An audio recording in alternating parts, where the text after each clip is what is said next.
আকাশবাণী শিলচর আঞ্চলিক সংবাদ পড়ছি সৌমিত্র চৌধুরী। রাজ্যে গত কয়েকদিনের ভারী বৃষ্টিপাতের ফলে বন্যা পরিস্থিতির আরও অবনতি হয়েছে। এবারের বন্যায় রাজ্যের 20টি জেলার 6,40,000-এরও বেশি লোক ক্ষতিগ্রস্ত হয়েছেন। গত 24 ঘন্টায় কাছাড়, ধেমাজি এবং তিনসুকিয়া জেলায় 4 জনের মৃত্যু হয়। এবারের বন্যায় মৃতের সংখ্যা বৃদ্ধি পেয়ে 38 হয়েছে। আকাশবাণী সংবাদদাতা জানিয়েছেন যে গত কয়েকদিনের ভারী বৃষ্টিপাত ও অরুণাচল প্রদেশের লোয়ার সুবনশিরি ড্যাম থেকে অতিরিক্ত জল ছাড়ায় রাজ্যের বন্যা পরিস্থিতি আরও জটিল রূপ ধারণ করল।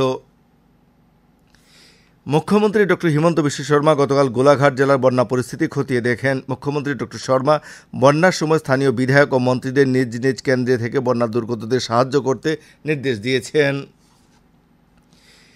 এদিকে বরাক উপত্যকার 3 জেলায় অবিরাম বৃষ্টিপাতের ফলে সবকটি নদীর জল বিপদসীমার উপরে প্রবাহিত হচ্ছে এবং জলস্তর বৃদ্ধি পাচ্ছে। অন্নপূর্ণা ঘাটে আজ সকাল 7টায় বরাক নদীর জল বিপদসীমার 43 সেন্টিমিটার উপরে প্রবাহিত হচ্ছে। এখানে জল ঘন্টায় 5 সেন্টিমিটার করে বাড়ছে। হাইলাকান্দির জেলা আয়ুক্ত নিশাক হিবারে গৌতম জেলার সব নদীতে জলস্তর বৃদ্ধি পাওয়া এবং সম্ভাব্য বন্যা মোকাবিলায় সরকারি বিভাগগুলিকে প্রস্তুত রাখতে নির্দেশ দিয়েছেন। গতকাল জেলার প্রশাসনিক আধিকারিকদের সঙ্গে অনুষ্ঠিত এক বৈঠকে জেলা আয়ুক্ত শ্রী হিবারে শ্রমিক ও বালুর বস্তা প্রস্তুত করে রাখা সহ বন্যাক্রান্তরা যাতে দ্রুত ত্রাণ লাভ করেন সে বিষয়ে ব্যবস্থা গ্রহণের জন্য চক্র আধিকারিকদের নির্দেশ দিয়েছেন। এছাড়া বন্যার জলে নেমে মাছ ধরা, ভেসে আসা বাঁশ ধরা, জলকেলি খেলা না করতে জনসাধারণের প্রতি আহ্বান জানিয়েছেন।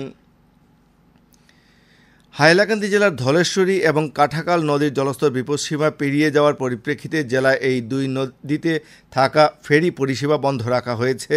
আভ্যন্তরীণ জল পরিবহন বিভাগের কার্যবাহী বাস্তুকার জানিয়েছেন যে জনসাধারণের নিরাপত্তা সুনিশ্চিত করতে ফেরি পরিষেবা বন্ধ রাখা হয়েছে।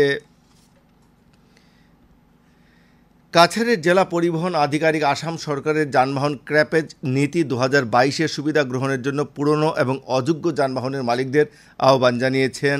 উল্লেখ্য, যানবাহন ক্র্যাপিং নীতির উদ্দেশ্য হচ্ছে যানবাহন মালিকদের আর্থিক সহায়তা প্রদানের মাধ্যমে আর্থিক বোঝা লাঘব করা। এই সুবিধা আগামী 31 মার্চ 2025 পর্যন্ত কার্যকর থাকবে। বিশদ বিবরণ শিলচরের জেলা পরিবহন আধিকারিকের কার্যালয়ে পাওয়া যাচ্ছে। যুব সংগঠন এআইডিওয়াইর কাছাড় জেলা কমিটির পক্ষ থেকে সমগ্র দেশের সঙ্গে গতকাল শিলচরেও মোবাইল রিচার্জ ও ডাটা প্যাকের অস্বাভাবিক মূল্য বৃদ্ধির প্রতিবাদ জানিয়ে বিক্ষোভ কার্যসূচি পালন করা হয়েছে।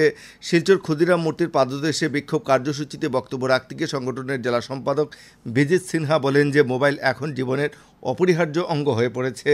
এক্ষেত্রে ছাত্রছাত্রীদের অনলাইনে পড়াশোনা ও বেকার যুবক যুবতীদের চাকুরিতে আবেদনের ক্ষেত্রে মোবাইলের প্রয়োজন রয়েছে। শ্রী সিনহা বেসরকারি টেলিকম সংস্থাগুলি দ্বারা মোবাইল রিচার্জ ও নেটপ্যাকের মূল্য অবিলম্বে কমানোর দাবি জানিয়েছেন। পরে জেলা আয়ুক্তের মাধ্যমে টেলিকম রেগুলেটরি অথরিটির চেয়ারম্যান অনিল কুমার লাহোটির কাছে একটি স্মারকপত্র পাঠানো হয়েছে। এসইউসিআই কমিউনিস্ট দলের শিলচর আঞ্চলিক কমিটির পক্ষ থেকে গতকাল অবিলম্বে বর্ধিত পৌরকর প্রত্যাহারের দাবি জানিয়ে শিলচরে বিক্ষোভ কার্যসূচি পালন করা হয়। বিক্ষোভ কার্যসূচিতে অধ্যাপক অজয় রায়, দুলালী গাঙ্গুলি প্রমুখ পৌরকরের বিরোধিতা করে বক্তব্য রাখেন। করিমগঞ্জের জেলা সৈনিক কল্যাণ আধিকারিক এক বিজ্ঞপ্তিতে জেলার স্থলসেনা, নৌসেনা ও বিমান বাহিনীর প্রাক্তন সেনাকর্মী ও তাদের পরিবারের সদস্যদের ডাটা আপলোড করার জন্য কিছু নথিপত্রের জেরক্স কপি জমা করার আহ্বান জানিয়েছেন। বিশদ বিবরণ জেলা সৈনিক কল্যাণ আধিকারিকের কার্যালয়ে পাওয়া যাচ্ছে। কাছাড় জেলা সর্বশিক্ষা মিশন কোঅর্ডিনেটর কার্যালয়ের পক্ষ থেকে এক বিজ্ঞপ্তিতে জানানো হয়েছে যে তাপাংয়ের কস্তুরবা গান্ধী বালিকা আবাসিক বিদ্যালয়ের 5টি পদের জন্য যোগ্য প্রার্থীর কাছ থেকে দরখাস্ত আহ্বান করা হয়েছে।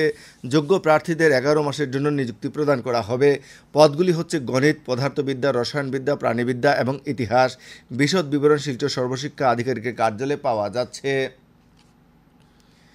আকাশবাণী শিলচর কেন্দ্রের আঞ্চলিক সংবাদ এখন থেকে আমাদের ইউটিউব চ্যানেল এআইআর নিউজ শিলচরের মাধ্যমে শোনা যাচ্ছে। এছাড়া আমাদের Facebook page all India radio news শিলচরের মাধ্যমেও এই সংবাদ শোনা যাচ্ছে। আঞ্চলিক সংবাদ এখনকার মতো শেষ হলো। পরবর্তী আঞ্চলিক সংবাদ রাত 7:45 মিনিটে।